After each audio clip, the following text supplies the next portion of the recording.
Ethiopia, perhaps more than any other country, has come to symbolize the vulnerability of humankind to environmental catastrophe. This is a country whose problems have been increased by war and civil conflict.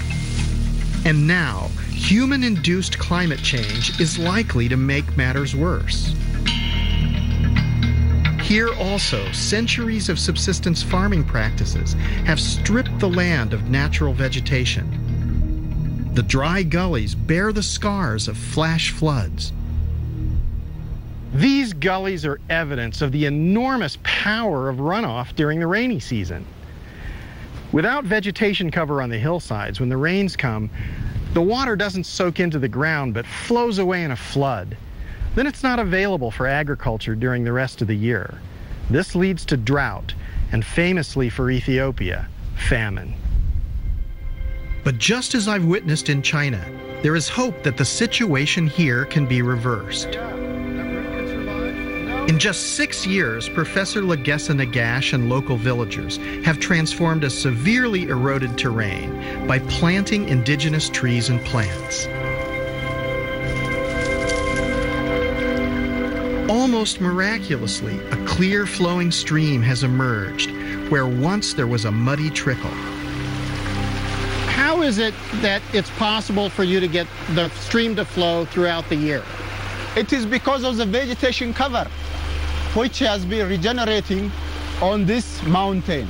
This water is maintained in the landscape because as soon as rain falls on the canopy on this vegetation, that rain then infiltrated gradually into the ground, ending up with this steady flow of this river.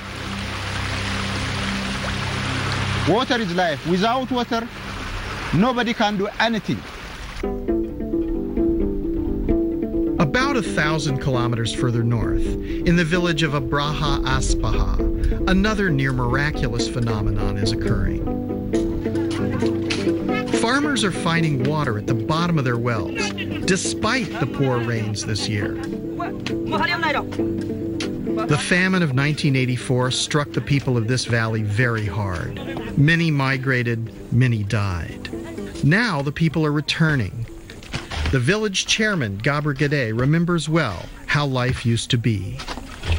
10 years ago, I'd say, even 5 years ago, I'll tell you what the situation was. It was absolutely terrible. The sun, the drought, the wind, it was all dry like the desert. There was a refugee program for our village, so we had a choice: leave the valley or do something.